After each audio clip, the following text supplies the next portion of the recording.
Welcome to Monday Morning Coffee with Inside the Firm. Each week, our hosts will be interviewing local, regional, and national business leaders to give you an inside peek into how they lead their business to success in the ever-competitive business climate. Welcome to Monday Morning Coffee with Inside the Firm. Today I have a very special guest all the way down from hot and humid New Orleans. Courtney Elmer is the founder of the EffortLESS Life and the creator of PodLaunch. As a sought-after consultant, host, and speaker, Courtney helps entrepreneurs embrace failure and achieve greater income, influence, and impact. With a background in psychology and a personal experience as a cancer survivor, she teaches online business leaders how to build self-sustaining businesses in a rapidly changing digital landscape. Courtney's globally ranked podcast, AntiFragile Entrepreneurship, has surpassed notable shows on the list of top business podcasts for professionals. She is a respected speaker at industry conferences and sought after by leaders and teams from prestigious publications and organizations. Courtney resides in New Orleans with her husband and miracle baby son. Courtney, welcome to the show. Lance, thank you for having me. I'm looking forward to our conversation. Yeah. So before we get into exactly what you do, tell us how you got here. Are you from a family of entrepreneurs? Are you the first? Where does that spirit come from? Yeah, no, I love this question. So my dad's an entrepreneur, and I grew up watching him navigate the ups and downs of entrepreneurship. And there were some times where it was really hard, and there were some times where it was really good. And I give him total credit, just everything that I have learned about entrepreneurship. He was the one that first passed that on to me from even a very young age. I had these little jars growing up. I had 3 mason jars. And he's like, all right, any money that you make, you got to put some in here for you. Mm-hmm. You got to put some in here. This is your spending. You got to put some in here and give it away to charity and help other people, So I'm like 5 years old, like with my $5 bill. Okay, Dad. So I turned in my recycled aluminum cans. I got this cash, okay, 30% goes here, 20%, right? And he was teaching me and instilling this in me from a very young age. I wish I could tell you that I always have followed his advice. I have not, and have had, some hard knocks of my own and had to learn some things the hard way. But yeah, he's been an important figure in my life for that reason. Beautiful. Thank you. That was a great story. So when you first reach out to us to be on the show, you mentioned there was 3 areas you think you can help our audience with. And that's why primary reason I had you on the show. Plus you're a podcaster, so easy guest. Those 3 are embracing anti-fragility and leveraging adversity as a hidden opportunity for massive business growth.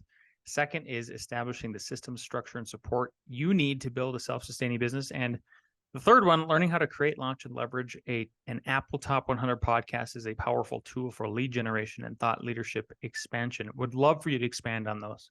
Yeah. So let's start with anti-fragility, because really this goes back to my own journey of becoming an entrepreneur. And when I was 25 years old, I was diagnosed with thyroid cancer. And this came totally out of left field. There's no family history. There's nothing in there that would indicate, oh, you might have this when you're in your mid-20s. And it was one of those moments in life where something you didn't see coming, but suddenly you have to deal with. Mm-hmm. And I've been met with a few of those moments before. Hurricane Katrina down here back in 2006. In college, I had some mental health issues, was diagnosed with anorexia, overcame deep clinical depression. And in working through that, really began to get to know myself and get to know who I was. So when I got this cancer diagnosis, it was scary, but I also knew that I would be able to grow from it. I knew that this was all happening for a reason. What's interesting about thyroid cancer is that one of the main risks that the surgery carries to have your thyroid removed is that your vocal cords could be severed. Mm-hmm. And voice has always been very significant in my life. And it's the reason why I do the work that I do today, helping other entrepreneurs get their message out there, be heard, be seen as thought leaders, but not just for their ego, but to truly know that they're making an impact. Mm-hmm. And so the anti-fragility piece really came about rather recently as, the past 7 years in my own business journey have evolved. I always knew there was a golden thread that tied everything together. And what that thread is this idea that as entrepreneurs, we can grow through whatever it is that we go through in our business. And that is how we will achieve success. So while a lot of podcasts are out there, and a lot, you see all these marketing people on Instagram and Threads now and all these places talking about how to achieve success, what strategies can you implement? What systems can you implement? Yeah, those things are important. But, we all know it starts with the 6 inches between your ears.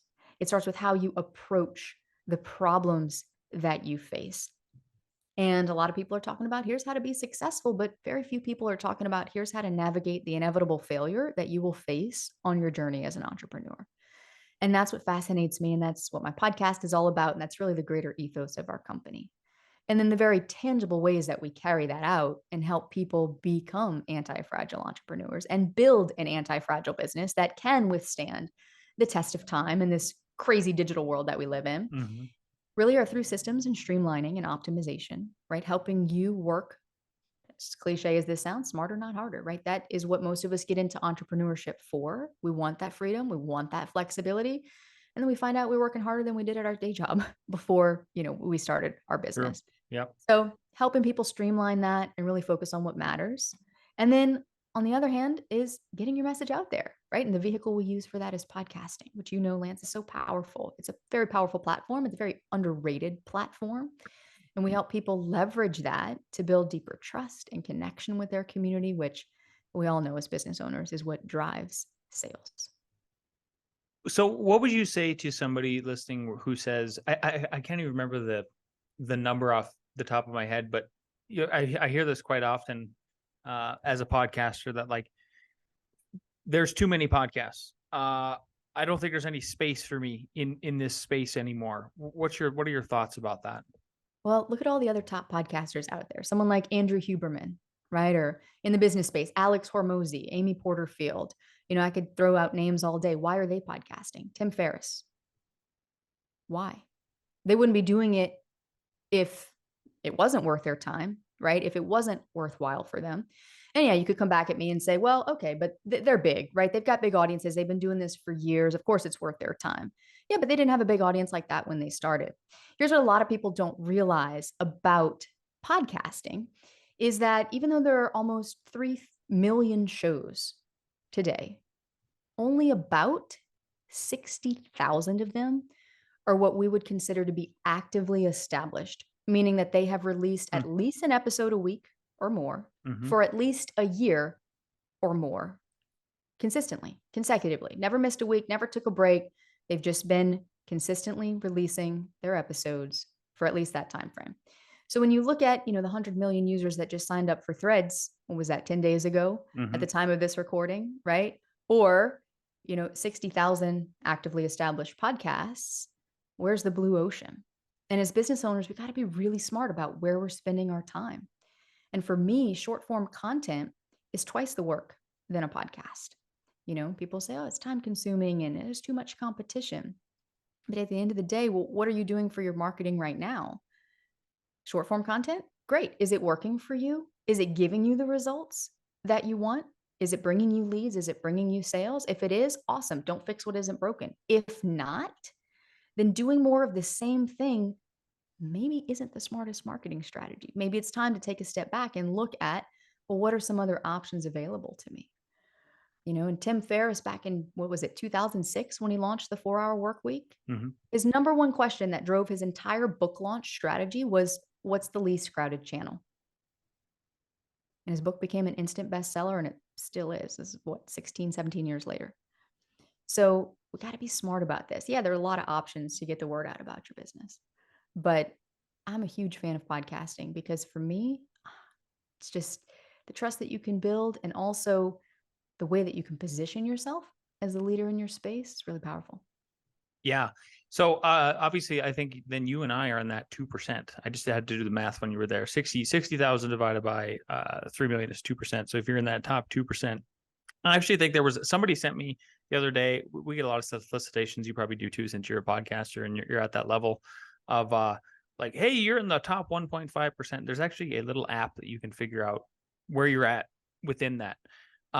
So why do you think most people, when they start the podcast, then that where does the failure happen? Is it just consistency? Is that the biggest thing that you see? Because you hear the number two of like it's just like business. Most businesses fail within the first 7 years. Most podcasts fail within their first 50 episodes. Yeah, actually their first 7 episodes, Lance. Oh, interesting. Even 7 episodes. And what's crazy is, a lot of people get into it. They think it's going to be as easy as plugging their mic in and hitting record. And gosh, if I could just get the content out there, it's great content. It's highly valuable. People are going to listen. And the reality is there's actually 3 ingredients that make a top 100 podcast or a top 1% podcast. Mhm. And those three ingredients are, first, you need a system in place. We call it a high converting content system, but it's a system that can attract, keep, and convert new listeners to your show. Without that, it's kind of like trying to put water in a leaky bucket. I mean, you're just always going to be, running around in circles trying to fill that bucket. It's never going to get filled. It's never going to work.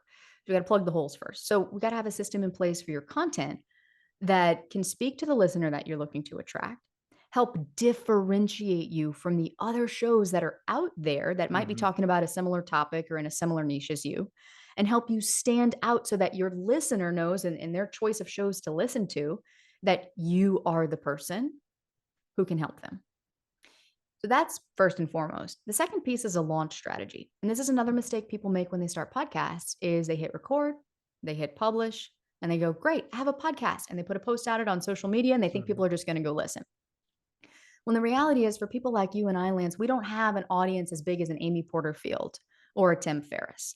Maybe if they were launching their podcast today, could get away with, doing that, hitting publish and saying, hey, everybody, I got a podcast, go listen. And they've already got an audience that knows and trusts them. So yeah, they're going to go listen. But for people like us, our audiences are smaller. A lot of times our audiences are more niche.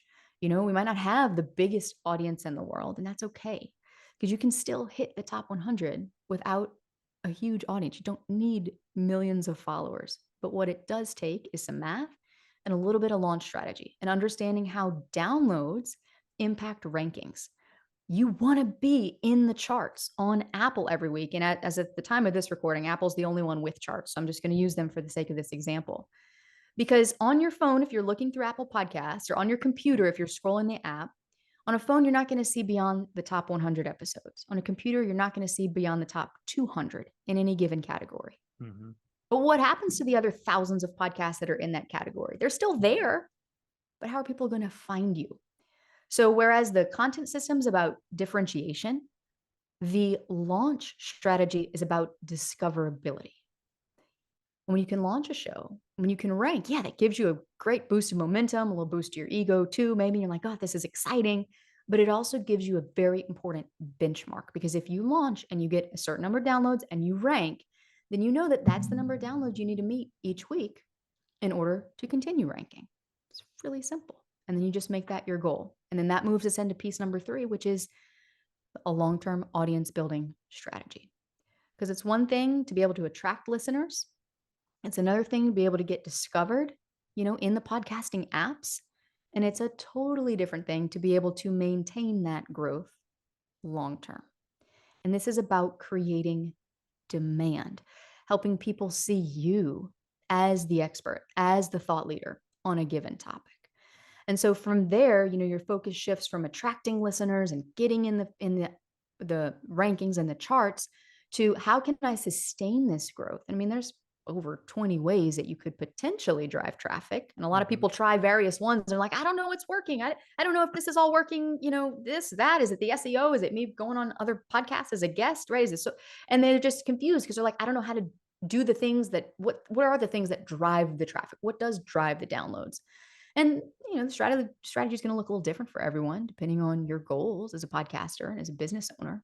But by looking at the many options and then narrowing those down to a very targeted, very strategic group of maybe 2 to 4 things, then you just implement that and rinse and repeat, and you're able to consistently drive traffic and consistently create demand. And these are the 3 biggest mistakes that I see podcasters not doing. Yeah. And the reality is you might have the best content on the planet, but if you don't know how to communicate to your listener why they should spend their time listening, then they'll never discover how great your content is. And it breaks my heart because these people stop podcasting, right? Essentially, it's like going out of business. It's like they shut it down. And it had nothing to do with them or their message or their expertise or any of that stuff that they make it mean, when really they just didn't have the right systems in place to make it grow. Sure.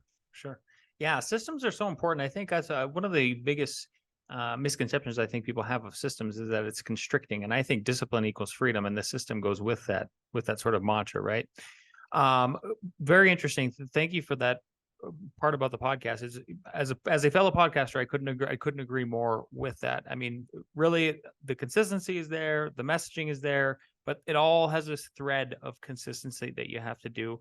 And I'm interested the fact that they only get out 7 episodes and then they quit is a new one to me, but I believe you. You're the expert on that.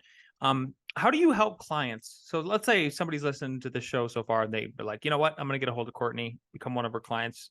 She sounds like she knows what she's talking about.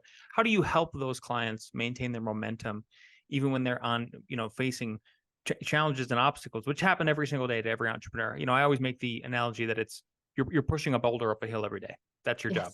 Yep. Every day. Every day. And some days that boulder is heavier than others. Mm-hmm.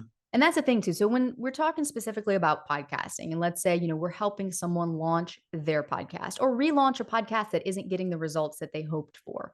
Yes, there's the 3-part framework that we teach. Everything I just shared with you, we literally walk through in depth, one-on-one, helping you really align this entire marketing system to your specific business and your specific goals, and helping you execute those 3 pillars.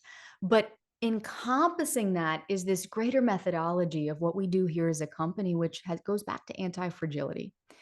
Because in our digital world, which moves very quickly, things change fast. And there are a lot of ways to market out there that change quickly too. Look at Facebook ads. Every time I sit down to do an ad, I feel like I have to relearn the whole thing. I'm like, where do I click and what is this now? And it just changes, right? And it changes so quickly. And I don't know about you, Lance, but I did not get into business to just market myself all day long, right? I got into business to help people. So when it comes at least to marketing, for me, speaking personally, I'm all about doing it smart. I'm about leverage. I'm about using the time you have really well and really strategically, not necessarily doing more, right? It's not about doing more things. It's about doing the right things and doing those things very strategically. So this idea of anti-fragility, is the thing that I always fall back on, because it's going to be the thing that, yeah, it helps you stand out, but it's also going to help you and your business withstand the test of time. Because this world is going to continue to change, and you're either going to have to adapt and move with it, or you're going to get left behind. But what does that actually mean for us as entrepreneurs? Does that mean I have to change my marketing strategy every day, right? Or continually tweak what I'm doing? Yeah, there's tweaks and improvements that have to be done. But, when you really can look at it first as to how you approach things, and that when we start working with clients, that's where we look, where do you want to be 5 years from now, 10 years from now? What do you want your legacy to be? If people remember you, right? They're talking about you at your funeral. What are they talking about? What do you really want to be known for? And we get really clear on that. And then we reverse engineer that process by saying, okay, if this is what you want to be known for, and here's where you're at currently in your business, then here's what it might look like to get there. Whether that's through implementing the right systems or implementing better marketing strategies, say through podcasting, right? So all the very tangible pieces of what we do, or the specific vehicles, if you will, systems, podcasting, that kind of stuff, falls within this greater ethos of who are you? What are you here to do? Why? Why does it matter to you? What do you want to be known for? And how equipped are you and prepared are you to navigate the inevitable failures along the way? And if you're pretty fragile and you're going to break under pressure, well, let's work on that. And that starts with the mindset. That starts with the psychology. And that's really the backbone. Let's get a little personal now, if we could. So, in the bio, we mentioned there was your bout with cancer very, very young. How was your personal experience with that helped you understand and empathize clients that you have with their struggles? Yeah. For me, it was one of the hardest things that I've gone through. I've gone through some difficult things in my life, but it was also a process where I had to grieve the loss of who I thought I was. And prior to that point, I was in corporate world. I was climbing the ladder. I was pretty successful by all the world standards, making good money, had a nice car, all that kind of thing. And in that moment, really about a 4-month span of treatment, recovery, I had to get really quiet. I was forced to. I couldn't do much. I didn't have the energy to do much. So I had a lot of time to think. And by suddenly having all the noise in my life cleared out, it helped bring things into focus. And I was able to see, wait a second, what I'm doing is not what I want to be doing. It Hmm. kind of terrified me a little bit because I was doing pretty well at it too. But I was like, I've got gifts, I've got talents that I've been given. I'm not using them. I feel like there's a greater reason that I've been put on this planet and I'm not living out whatever that is. I had no idea what it was. But, at the time just felt like this deeper yearning within me that there was something more. And that's what led me to entrepreneurship and eventually through the years to the work that I do today. But I knew when I got that diagnosis that this wasn't the end. This was a beginning for me. But how I approached it was going to make or break what I was able to get out of that experience. And so there were moments where it was tough. I mean, it was not Hmm. easy to be in quarantine in the hospital with your entire body being radioactive, that I couldn't see anybody, be within 12 feet of anybody, right? All of these things. It was kind of strange. But I also knew that the thing that was going to pull me through was really truly in the choice that I made to approach it with a mindset of how can I grow through this? Why is this happening for me? What am I here to notice, to listen for? And it's not to whitewash or Pollyanna any difficult experience. I've certainly had many of them. But I think when we can look at this through the lens of anti-fragility, if you will, we can look to see that, yeah, these things are happening for a very specific purpose. We might not know why in the moment. In fact, most of the time we won't. But it can help give us just that little bit of hope we need to get through those really dark times. That cancer experience was a really dark time for me. Hmm. But holding on to that hope helped pull me through. And now looking back, I see exactly why it happened. I don't know that I would be here, definitely not where I am in the entrepreneurial world, had that not happened. And I hate to think of where else I might be. Are you a believer in providence? Yeah. Okay. Yeah. And is that where you were going with that? Yes, Yeah. Yeah. It's hard to see in the darkness, isn't it? it And then is. you get past it and then you can look back at the darkness and then all of a sudden it's sort of clear when you're in the light. I'm with you on that one. Yeah. I'm not sure you would be here either, Courtney, if it wasn't for that. So thank you for sharing that piece. Every day I believe in the providence that comes through 100%. Yeah. And I tell my children all the time too. They're like, they're believers, but it took a while. And they were like, and I was like, the fingerprints are like in the smallest things, guys. Every single day, God is showing you He exists, and He's putting you on this path, whether it's negative or positive. Like it's part of the path. So, we're running up on the half hour, Courtney, and I have two questions that I'd like to ask everybody else. And the first one is, knowing what you know now, and if you could go back in time when you first started your business, what is one piece of advice you give your former self? Oh my gosh, stop overcomplicating things. Oh my goodness. I actually we're in the middle of releasing a 3-part series on my podcast right now about this. I call them the 3 deadly sins of entrepreneurship. Overcomplication is a big one. And I thought because I was learning from all these mentors who had crossed the 8-figure mark, right? Here's what I did. Here's how I Mm-hmm, had this mm-hmm. 7-figure launch and do this 8-figure business, blah, blah, blah.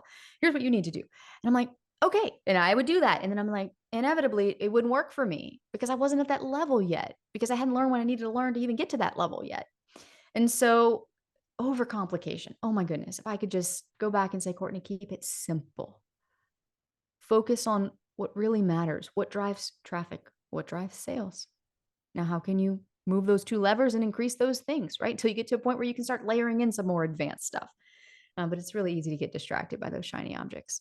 Why do you think a lot of, there's a plenty of entrepreneurs that do the same thing as you. I have multiple friends who do this all the time where they say, I want to start hey Lance, I see what you're doing. I see the kind of life it affords you. It's a life of freedom basically. And they want to start their own business. Right. And they just never end up doing it. And it drives me insane. Why do you think people overcomplicate it? Like, what is the fundamental issue here? Like, where does the overthinking come from instead of just jumping in and going for it? Yeah, I think it's a lack of trust in their own intuition a lot of times. And again, this goes back to getting so much external input. We value people's opinions. And I think on a very deep level, we don't want to fail. And so, because of that, those 2 things combined, we want to take very measured steps towards achieving success.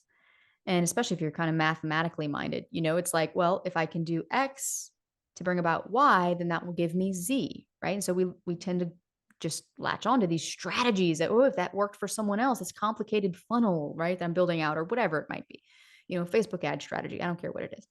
But we latch onto these things because we think it's going to give us the same success. And then if we don't follow it just so, well, then we're going to fail. And I see this all the time in podcasting too. We teach clients and they're like, but I want to do it right. I'm like, yeah, but you have to learn how to be the host of your show. And that's what we're here to teach you. Yeah, we got a system to follow. But at the end of the day, you are the host. You have to learn how to trust yourself in making these decisions. And this is true across all of our whole entire business. Yeah. So I think when we can get quiet, learn to listen, we can learn to trust a little bit more. And that's going to take you farther than any system or strategy ever will. 100%. Courtney, this has been phenomenal. I'm so glad you reached out. I'm so glad you came on the show today. We really want to thank you for your time. If people want to hear more of you and they want more of your time, where can they find it? Like, where can they follow you? Yeah. So look up the AntiFragile Entrepreneurship podcast. Anywhere, whatever app you're listening on right now, look it up. You'll find it. Come hang out with me there. And then also, if you are interested in launching a podcast of your own, maybe you've toyed with the idea, but you're like, I don't know, it's going to be time consuming, or I'm going to run out of things to talk about, right? Or maybe you have launched a show that you're not getting 1,000 downloads per episode yet, and you can't figure out how to get there, and you're not getting the results out of the show that you anticipated, then I'd love to have you join us for one of our workshops coming up. I host these on a regular basis. They're totally free. There is no pitch. I just walk you through the process of what we've done and have helped over 4 dozen other coaches and consultants do to help them leverage and launch a top 1% podcast. So you can go to antifragileentrepreneurship.co.co/workshop. Beautiful. Thank you so much, Courtney. God bless. I hope you stay cool down there in New Orleans, and we will talk to you soon. Thank you, Lance.